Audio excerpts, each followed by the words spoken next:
Përshëndetje të nderuar teleshikues, sonte në 45 minutave do të merremi me atë që mund të jetë edhe çështja e vitit dhe që ka të bëjë pikërisht me marrëveshjen e re mes Shqipërisë dhe Greqisë. Ka disa informacione që Report TV ka arritur t'i sigurojë, ku me sa duket palët kanë arritur në shumë dakordsi përfshirë këtë ligjin e luftës apo dhe marrëveshjen e detit. Pra duket se nuk është një pakt thjesht për marrëveshjen e detit, por është një pakt në kompleks për të zgjidhur ato problematika që Shqipëria ka dhe Greqia. Por, gjithashtu, Report TV ka mësuar se në këtë marrëveshje nuk përmendet fare termi Çamëri, një kërkesë kjo e pa negociueshme e palës greke.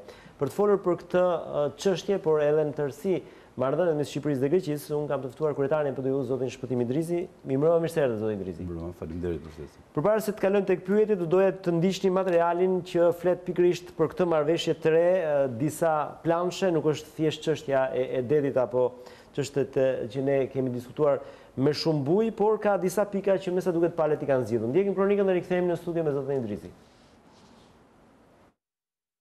Arritja një marrëveshje mes Greqisë dhe Shqipërisë për të zgjidhur problemet mes dy vendeve është drejt fundit, por me kushtin e prerë nga Athina në mospërmendjen e fjalës Çamërinë në dokumentin final. Por burime pra negociatave i thanë Report Televizion se në paketën e çështjeve që kanë marrë dakordsi nga pala greke është edhe heqja e ligjit të luftës, që do të thotë një zhbllokim i pronave të çamëve. Kjo i hap rrugën ligjore çamëve për të rrimarrë pronat e tyre. Por përse Greqia ka insistuar në tryezën e bisedimeve për mos të përmendur fjala Çamëri, një prej anëtarëve të grupit negociator në kushtet e anonimatit i tha Report Televizion se pala greke në tryezën e bisedimeve ka sqaruar presionin e madh që i vjen kryeministrit Tsipras nga partneri i tij në koalicion Panos Kamenos i partisë Anel, Grekët e Pavarur. Zoti Kamenas i ka thënë kryeministrit Tsipras se nëse në marrëveshje përmendet fjala Çamëri, atëherë partia e tij do dalë nga koalicioni. Po ashtu mbrëmjen e djeshme, opozita greke Neodemokracia ka akuzuar kryeministin Tsipras se i ka falur Shqipërisë detin.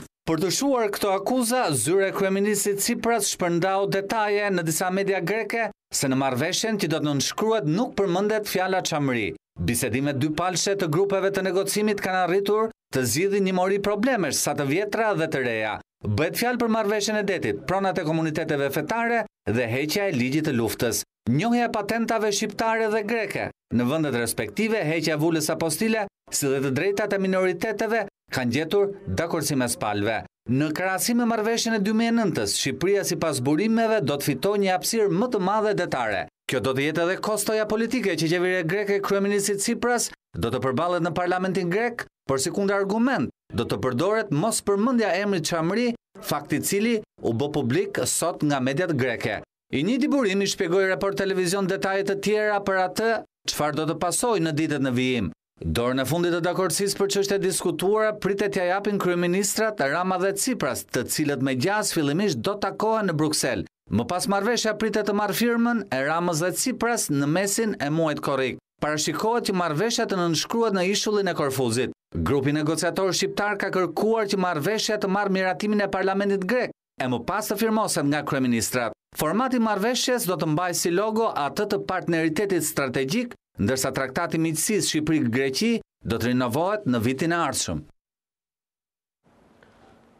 Jemi në studio me zotin Idrizi, besoj zotin Idrizi, ndoshta këtu ka dy element, pra në një farë mënyre nuk përmendet çështja Çame, por heqja e ligjit luftës, a e favorizon çështjen Çame? Në gjë e parë që duhet të them dhe të theksoj është fakti që ne prap jemi duke folur mbi burime dhe jemi duke folur mbi arsyetime. Po. Për cilët padyshim që nuk mendoj që nuk kanë gjërat vërteta brenda, sepse gjërat po duken dhe po janë të qarta, por më shqetëson fakti që si gjithmonë ne do të gjejmë o burimet nga pala greke ose artikulimet e zotit Pamenos apo zotit Kocias e tjera tjera.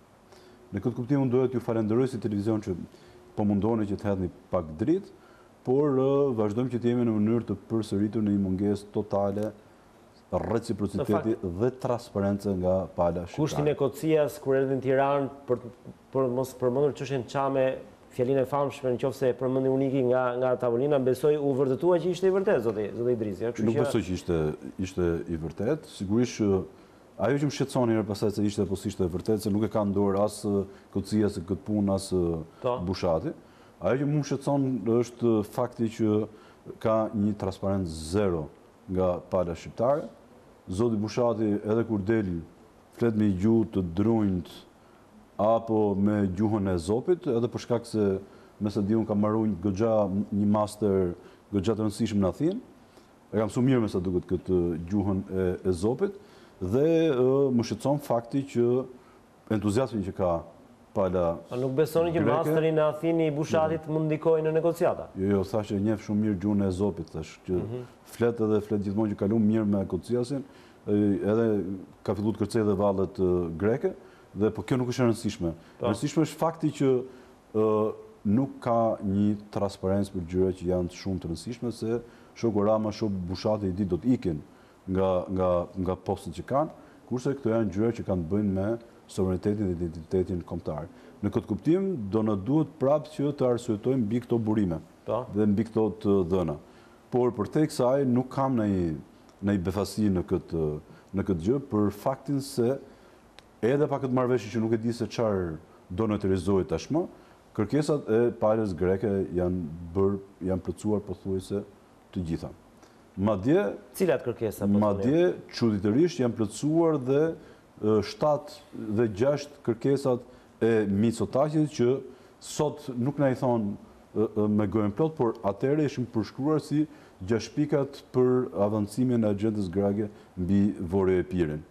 Në qoftë se do të referohem tashmë se çfarë. Si përktheni këto pika zoti në marrëveshjen aktuale? Nuk kam nevojë për përkthim sepse tashmë janë bërë fakt shqip dhe me këtë kam parasysh këtu pra nuk bëhet fjalë që të kemi një marrëveshje en blok, pra kërkesat e palës shqiptare përballë kërkesat e palës greke, sepse pothuajse gjithë agjenda greke karshi Shqipërisë është tashmë e bërë. Kam parasysh këtu ligjin në marrëveshjen për toponimet. Është e vetmja marrëveshje në botë që mund të firmosë nga qeveri si puna e kësaj tonës që të detyrojë shtetas shqiptarë, të cilët kanë lindë në një vend tjetër, të ndryshojnë vendimet e tyre në pasaportën shqiptare që është pronë e shtetit shqiptar, pra jo në dokumentet e tyre, siç është rasti i toponimeve me Greqinë, ku nuk ka asnjë obligim as nga konventet ndërkombëtare, është bërë një marrëveshje vetëm për 700 pleq çam, të cilët e kanë vendindjen Çamërisë, aty kanë lindur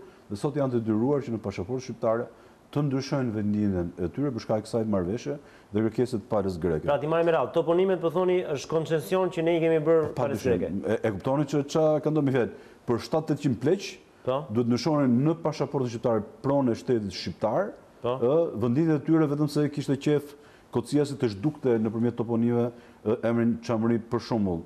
Babai im ka lindë në Margëlliç të Çamërisë, ka ardhur 2 vjeç në Shqipëri. Gjithë jetën në pasaportën e vet Margëlliç ka pas vendlinje se aty ka lindur. Dhe imagjinoni që sot është i detyruar që të ndrojë pasaportën shqiptare, të ndryshojë vendlinjen, ta bëjë Margariti se tash kështu i thon grekët, dhe qeveria shqiptare e ka pranuar këtë gjë. Është njësoj sikur. Qira fjala e ka ndryshuar pasaportën apo do të? Nuk e ndryshojnë dot se i ka zonë hallë me gjë tjetër, sepse nuk kanë ku të marrin certifikatet e linjit se nxjerrjen civile shqiptare e ka akoma Margëlliç. Dhe kjo është një problem tjetër që i kryejmë nga do të thoja mungesa e seriozitetit totalisht atyre që merren me këtë çështje që nuk kanë humbur dhe memorien historike. E dyta, kam parasysh të ligjin për minoritetet. Ligji për minoritetet është një ligj absurd. Ne nuk mund të bëhemi dot më europian dhe më civil si europianët, por se mundojmë që t'i kalojmë ata aq shpejt sa që duket sikur problemet e Shqipërisë janë pikërisht ato që nxjerrin sa më shumë minoritete, që të merret me martesat e 2 burrave me 2 burra, e 2 grave me 2 gra, me gate. Duket sikur ky është shqetësimi real që ka Shqipëria sot.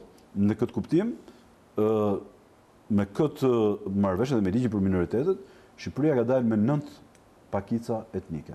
Pra imagjinoni, e dim shumë mirë që gjysma e Shqipërisë politike është jashtë Shqipërisë. Po çfarë lidhje ka me grekët ky ligj? Ja ta them unë sepse janë 9 pakica, nuk janë vetëm grekët. Ja ta them unë, se besoj që nuk bëhet fjalë këtu që kanë një shqetësim për pakicat, se edhe me pyet kush janë këto 9-ta nuk di të them. Që të jem shumë i sinqert. Duhet të mendohem që t'i gjej 9. Shqetësimi i parë formal, para se të vike pse është kjo shqetësuese në raport me Greqinë, ka të bëjë fakti që ne kemi 9 minoritete.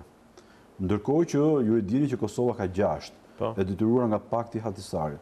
Unë e di shumë mirë që gjysma e Shqipërisë politike është jashtë Shqipërisë, dhe Shqipëria është rrethuar nga të gjitha anët me shqiptar, por koncepti i 9 minoriteteve është shumë. Dhe ne dimi edhe qoka kështu gjemca bullgare që mund të jenë diku se i mori presidenti i Bullgarisë etj etj. Për sa i përket asaj që ka ndodhur me Greqinë, dhe është pika e 4 e kërkesës së Mitsotakis është zgjerimi i zonave minoritare. Që do të thotë? Shqipëria i ka njohur zonat minoritare me Greqinë ty në kohën e mbretit Zog. Pra në kushtetutën e mbretërisë ishte sankcionuar që pakicat etnike në Shqipëri, pakica greke në Shqipëri, minoriteti grek në Shqipëri, ishte vendosur, rekolizuar në zonën e Finiqit dhe të Dropullit. Dhe atje vazhdojnë ato që normalisht kanë të bëjmë atë që quhet diskriminim pozitiv, pra flamuri, gjua... Pra në Gjirokastës, pak e shumë, Dropull dhe Finiq. Ndërkohë që pala greke, vazhdimisht kishte kërkesa mbi himarën apo vende të tjera, dhe ju e dini shumë mirë që tensionet nuk krijoheshin në mënyrë artificiale nga Athina në Dropull apo në Finiq, por spostoheshin në himar dhe në zonat të tjera që Shqipëria me drejt nuk i pranonte si zona minoritare. Tani, nëse ju kujtohet, kam dëgjuar një deklarim të kahershëm të zotit Kocias, i cili thoshte që ky është një koncept hoxhist. Pra, nuk është një koncept që ka të bëjë mbi dokumentat ndërkombëtare se si caktohen minoritetet dhe çfarë diskriminim pozitiv kanë mbi ta, por e quhen këtë një koncept hoxhist. Pra, Enver Hoxha, mamen i mbanin me pasaportizim pra kundër lëvizjes të njerëzve. Dhe ka bërë shumë përshtypje se mas 8 muajsh, pikërisht në këtë moment, dëgjova dhe zotin Bushati që përdorte të njëjtin koncept, që ideja e zona minoritare të përcaktuara siç kanë qenë është një koncept hoxhist. Ato dy fillon të përdorin të njëjtin terminologji, ndërkohë që sot nuk ka më konceptin e zonave minoritare, ata mund të shfaqen kudo dhe mund të krijojmë një shumicë apo një pakicë megjithëse mund të jetë frite, sepse ju e dini shumë mirë që shkollat jo më në zonat minoritare, por në gjithë Shqipërinë pala greke i ka marrë dhe shumë gjëra të tjera. Dhe kjo është një koncesion shumë i madh i palës greke, pavarësisht se ju e dini që grekët edhe kur lëviz në një mizë në stadium u lërasin, edhe se jam mësuar që ta kompleksojnë palën shqiptare, në këtë rast u mjaftuan me një deklaratë që shiko pse na vut në njësoj me këta të tjerë, kur dihet shumë mirë që nga i pamja forcës dhe numerike nuk mund të kenë të njëjtin gjë. Dhe ky është një koncesion shumë i madh, po që në kushtet e hashashit, në kushtet e një mungese totalisht vëmendje edhe të lufte të madhe politike që dehen, duke qenë si dehur për pushtet që përplasen çdo ditë siç e shohim ne, për shqiptarët është shumë e vështirë të detektojnë gjëra të tilla shumë të rëndësishme. Me këtë ligj zoti Idrizi, ndalemi pak këtu. Me këtë ligj ju po thoni që zona të tilla si Himar apo Korça kthehen në zona minoritare? Patjetër që ata kanë drejt tashmë që nuk kanë asnjë lloj pengese, që aty të kërkojnë gjuhën, shkollën etj etj, siç kanë kërkuar dhe të gjithë zonat minoritare. Kërkesa e treta që pika e tretë që zbatuar nga agjenda e parë. Pra, nuk kemi pozicione kondicionimi këtu, pra përcaktojmë këtë sepse po të kishin dinjitet edhe po të kishin reciprocitet, do thoya në marrëdhënie, edhe culture do thoya, atëherë në momentin që para grek kërkonte këtë gjë për punën e minoriteteve, para shqiptare duhet kërkonte minimalisht shpalljen e shqiptarëve të Çamërisë, atyre që jetojnë atje, minoritet etnik shqiptar, të cilët status cilën e kanë pasur në vitin 1927. Unë nuk dua t'i përmend, do vi dita t'i përmend edhe me emra. Shumë nga politikanët shqiptarë të cilët shkojnë dhe bëjnë pushimet në park, në volë, dhe të gjithë me entuziazëm bile vinë dhe bëjnë biseda me mua apo më telefonojnë, thonë, sa e bukur ishte Çamëria, ne nuk e dinim, tani po e kuptojmë se për çfarë bëhet fjalë, se ne na është destë jasenim Çamërinë këtyre herë vendimarrësve, pastaj t'ia çojmë palës greke, se ka kështu nga ata që sot kanë fatet e Shqipërisë në dorë që masi bërtitën ja 2 vjet për Çamërinë na e kalonin dhe ne, në fund fare mas 2 vjet dhe Ushë mund të thashë shpëtimin ne tash e morëm vërsisht kjo puna e Çamërisë. Se ne dishim ja 5 shatër aty buz kufira kupton se për Kë keni fjalën zonë Idrizi? Do të seroj me kohë këtu jemi, nuk besoj që është era fundi. Është çështje kombëtare, nuk është se u ezarua me ditën e sotme. Sot mjafton të them që ata që janë nga personalitetet më të fuqishme dhe vendimmarrëse, masi kishin ja 2 vjet që bërtiste për Greqinë, në një moment thot mu shpëtimi unë tani e mora vesh, unë i dija 5 shatra buz kufirit, por kjo histori që ka si puna e Kosovës dhe prandaj grekët është ajo shprehje që kanë përdor gjithmonë më zhdesh shumë herë ti mësoj historinë e Çamërisë politikanëve shqiptar. Okej. Mirë, esim me pikën e tretë, meqense jeni shumë konciz me këto dhe Jo, të gjitha këto janë përgjigje atyre që pyetjes themelore dhe sinkronit që ju bët. Pra, në qoftë do kishte minimumi reciprocitet, duhet të vinte kërkesa e parë shqiptare për ne dim shumë mirë që në zonën e Çamërisë jetojnë shqiptarë, ne dim shumë mirë që janë arvanitas dhe nuk e di se çka kompleksi.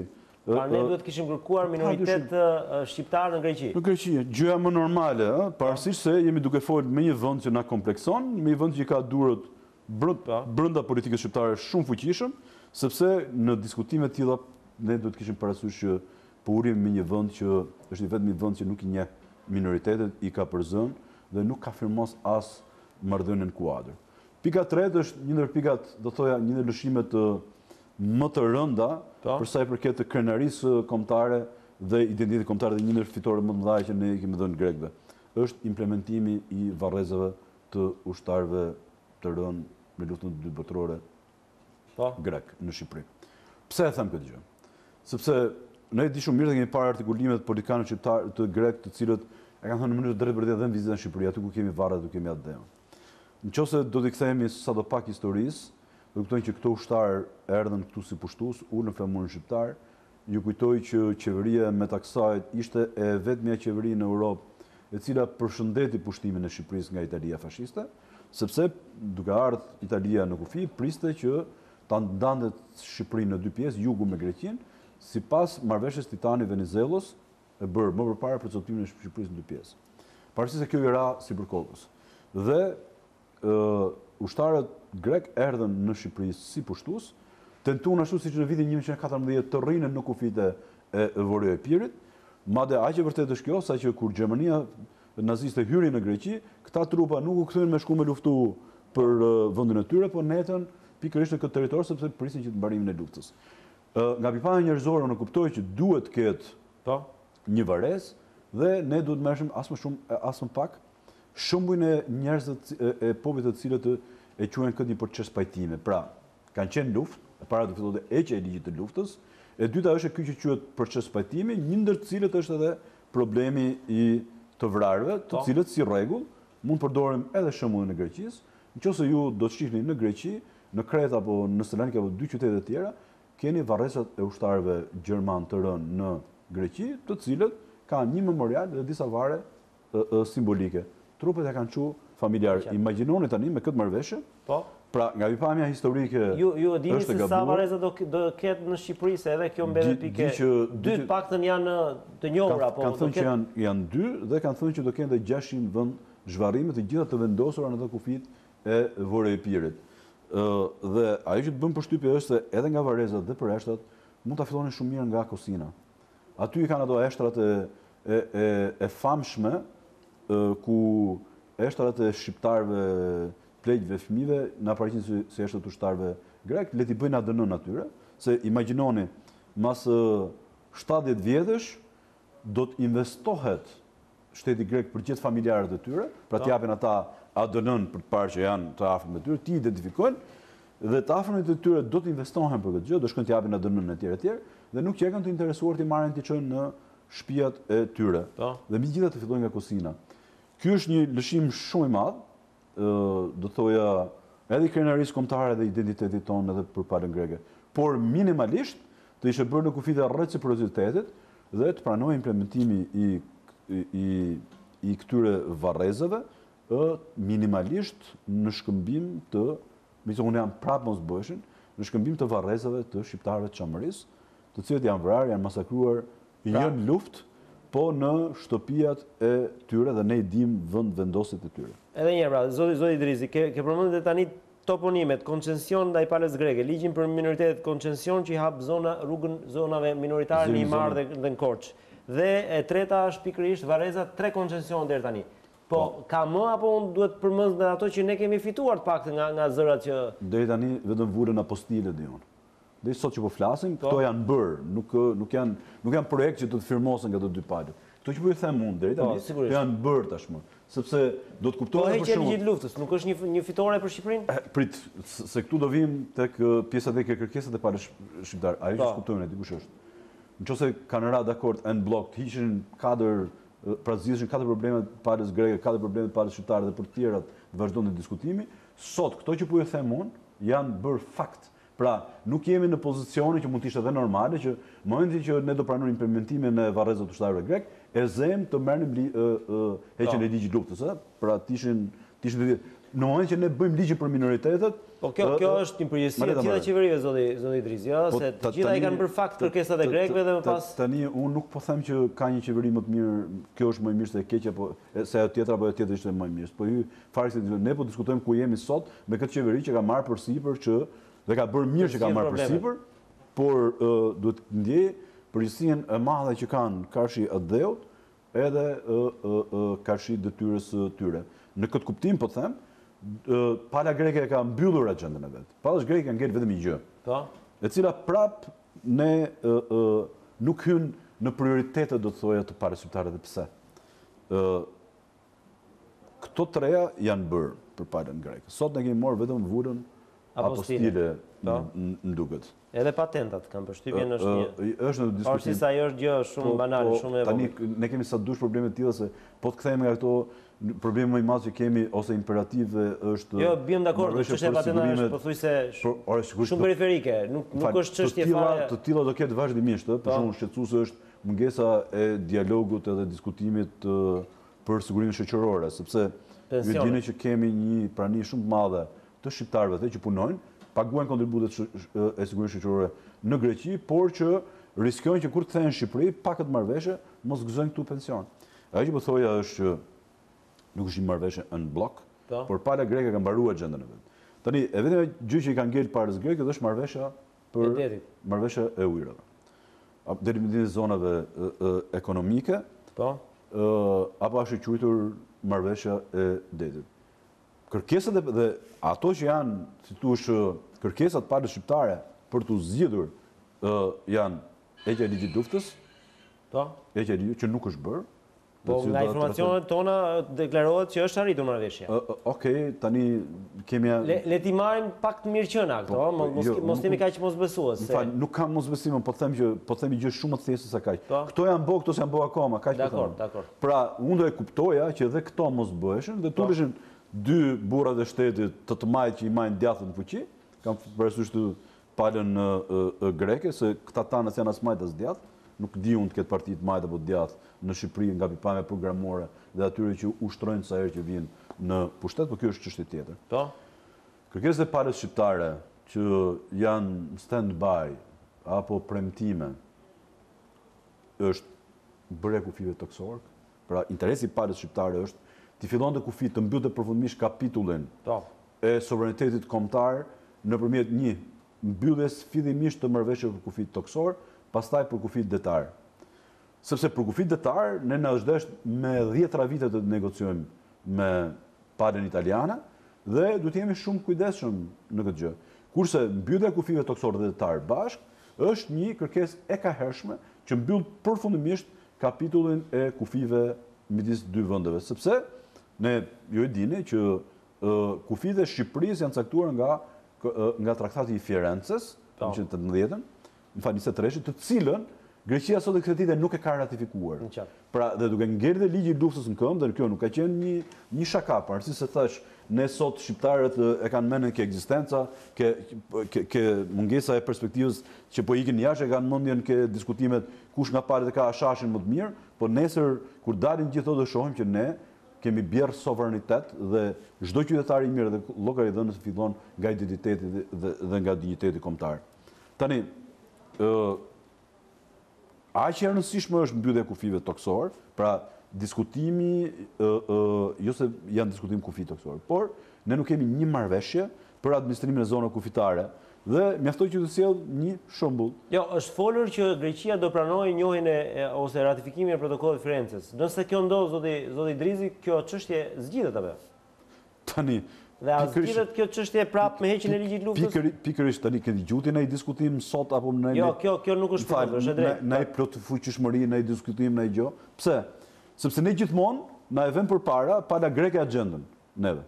Por ne sot jemi fut me kokë në det dhe ajo që më shqetëson është ajo që ju sapo thatë në insertin tuaj, që kësaj radhe duke që do morim ca ujë apo ca det më shumë se sa radhën e kaluar. Ky është diskutimi më absurd dhe këtu do të vjen këmbën të alarmit.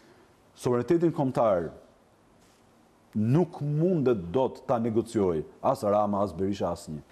Pra kufit territorial të Shqipërisë të vendosur me gjak për qindra mijëra vjetësh nuk janë atu për negociata për asnjë. Pra nuk negociohet sovraniteti dhe kufiri. Por ndahet ajo që është e jote, ajo që është e Greqisë, është e Greqisë. Ç'do të thotë tani që do morim ne ca ujë apo ca det, më shumë se sa ajo tjetra. Që mund të jetë edhe përkthimi i tillë, që marrëveshja e parë ishte e gabuar, tani kemi shkuar aty ku do të jetë. Ai bie që kjo të jetë më pak e gabuar, se ju po thoni më shumë se sa ajo, nuk thoni që via. Po them, normalisht duhet të shkojmë aty ku duhet ato që ju thatë, që ne na takon uji dhe palës greke. Nuk mund të justifikohesh në opinionin publik duke thënë që mund të bëj se s'e kemi pa akoma. Kjo është vërtet. Totalisht jemi në hamendje apo po e marrim të mirëqenë sinkronin tuaj. Sepse nga pala shqiptare nuk shohim as i lloj transparence. Edhe ndërhyrja e presidentit të Republikës a shohim deri në fund, si do jetë, më shumë më duk si punë zjarr fikse, pra që mas ndërhyrjes presidentit ne ram gjithë dakord dhe pritem gjithë që presidenti tani për shkak të raporteve politike do jetë garant. Edhe këtë ta shohim a do ndodh kjo gjë dhe mas atëherë ne nuk kemi më diskutim që duhet ishte vërtet një diskutim shumë i madh publik i përditshëm që të informohemi. Akoma më shumë bëhet shqetësues ky moment, pra mu shqetëson presioni dhe shpejtësia me cilën Shqipëria nuk ka ne ngut që tulet për këtë çështje, po ta fillonte nga kufit toksor sesa nga kufit detar dhe akoma më shumë në mungesë të funksionimit të gjykatës kushtetuese. Pra, partitë politike, parlamenti, shumë institucione relevante kanë të drejtë nëse e shohin që ka një gjë që nuk shkon në këtë marrëveshje ta kontestojnë. Gjykata kushtetuese nuk është dëshirë.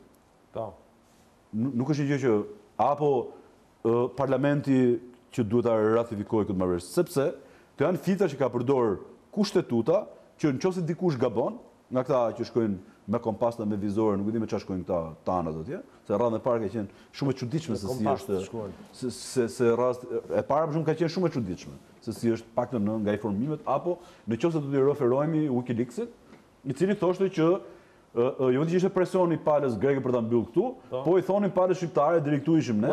Mos merr ndihmën amerikanëve. Jo, mos merr ndihmën, mos i thoni hiç atyre, mos i njoftoni ata. Se të merrin ndihmë ishte gjë tjetër, mos i thoni atyre fare. Direkt këtu kalon të bullalliku dhe mungesa e servilizmi i atyre që negocion sovranitetin e shtetit shqiptar. Mungesa e gjykatës kushtetuese sot sigurisht është një pikpyetje goxha e madhe.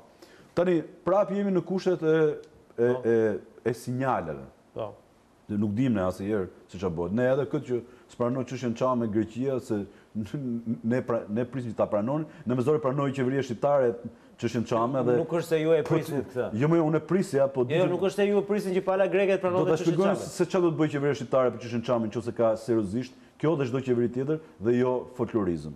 Po të ndalojmë një herë kjo e marrëveshja e ujërave. Mungesa e gjykatës kushtetuese. Dhe sinjalet që ne kemi, tani çfarë sinjalesh kemi ne? E para herë unë nuk di dhe kam bërë një diskutim para në kohën me një studio britanike, në kohën që ne kishim kongresin dhe që zoti Rama tha se po hudhet dhe po bjen Greqi. Zonë e Çamërisë. Ishte më i flak se ju.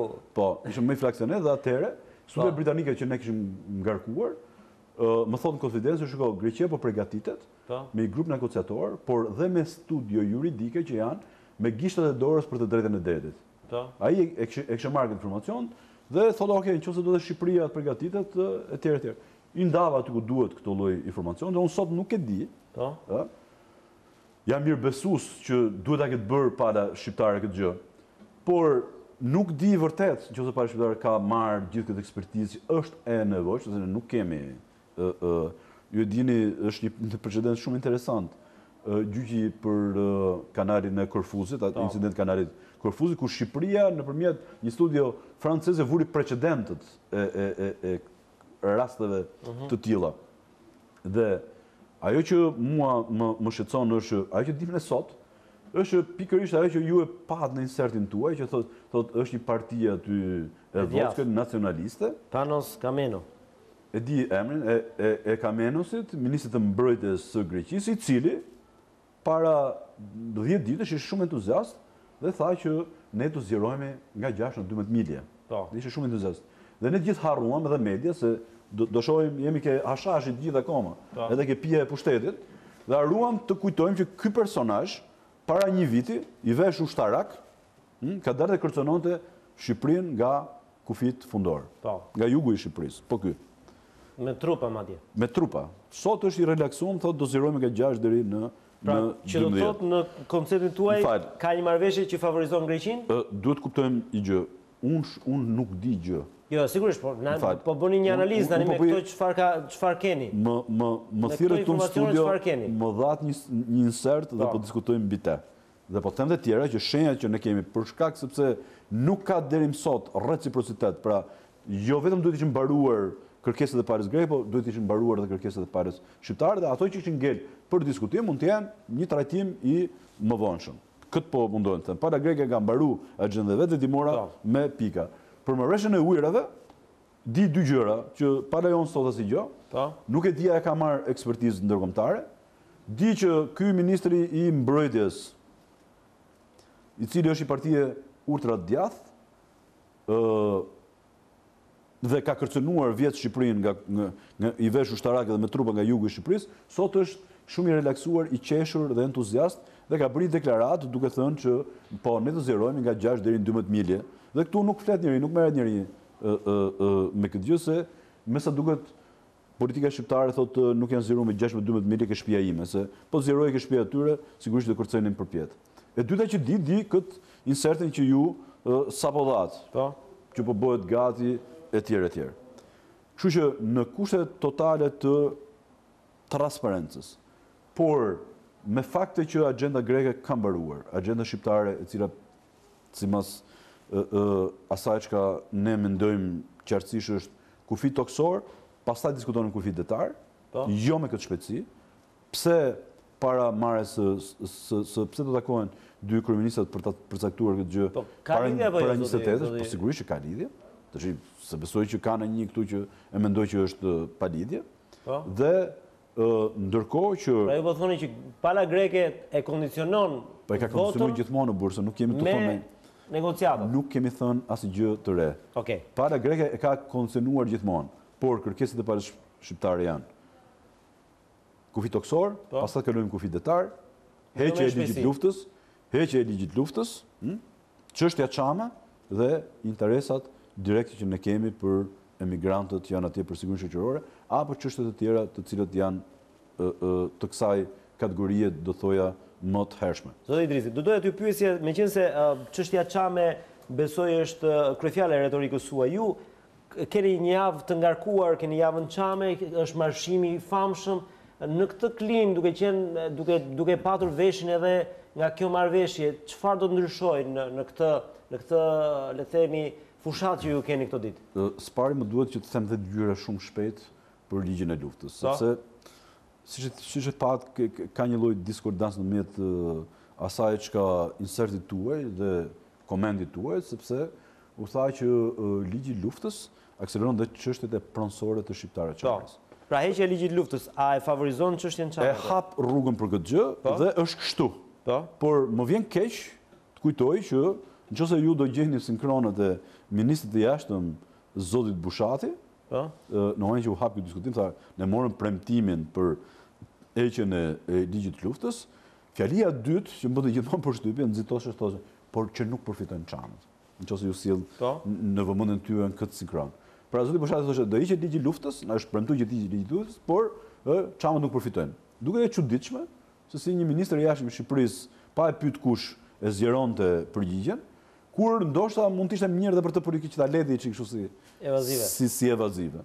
Them më kujtohet motamon që për shkak të raporteve që ndryshme që ne kishim me majorancën, kam biseduar me mua persona relevant që merresh me këtë punë dhe më thonin, Shpëtim, Greqia është e gatshme që ta diskutojë heqjen e ligjit luftës, por kanë vetëm një problem. Si të gjen artificat ligjore që mos përfitojnë Çamën. E ta dëgjoj këtë gjë mas i viti nga ministri jonë i jashtëm, sigurisht që kuptoj që diçka këtu nuk është në rregull. Për sa i përket kërkesës ka hershme të parës shqiptare për zgjidhjen e problemit të shqiptarëve të Çamërisë. E para nuk është çështje vullneti dhe dëshire, sepse rezoluta për shqiptarët e Çamërisë, ligji i vitit 1994 që e njeh 27 qershorin si ditën e genocidit kështu shqiptarëve të Çamërisë, është obligatore dhe detyruese. Ajo që shqetësuese është që për sa kohë që ne ishim aty dhe i suportonim, retorika për çështjen Çamë ishte shumë e lartë. Tani që sjeni? Jo që sjemi ne. Tani që ne nuk jemi për shkak të ndryshimit kësaj strategjie të kësaj majorancë, sepse jo vetëm me ato që kanë ndonë zgjedhje me votat, sepse ne kishim 45.000 vota, ishim me 5 mandate, tani 76.000 vota me 3 mandate teorikisht. Një jeni mos ka bëjë, jo 2 jemi dhe shi, po çështje që besoj do ta prekim një herë tjetër. Tjetër, zut hyj, po 76 jemi dhe drejt fundit. 76.000 vota dikush i ka përfituar i përfiton dhe sot dhe aty duket. Por e them që ky është një justifikim politik i jone. Po si është e mundur që direkt mas kësaj, çështja Çamë nuk është më në programin e qeverisë, asnjë nuk flet. Sot po kuptohet qartë që këta negociatorë thonë që ja ka kërkuar Greku që çështjen Çamë mos ekzistojnë dhe këta po ungret, pala greke, këta nuk rrin dot pa ungret. Këta janë ulmi i vend që ka ligjin e luftës akoma në kënd. Nëse do ti tregosh reciprocitet dhe dinjitet, thoj zotëri, hiq ligjin e luftës, pastaj ulem më tyun në tryezë, e pastaj kërcej edhe valle. Çështja shqiptare e Çamërisë është përdorur dhe për këtë vjen keq.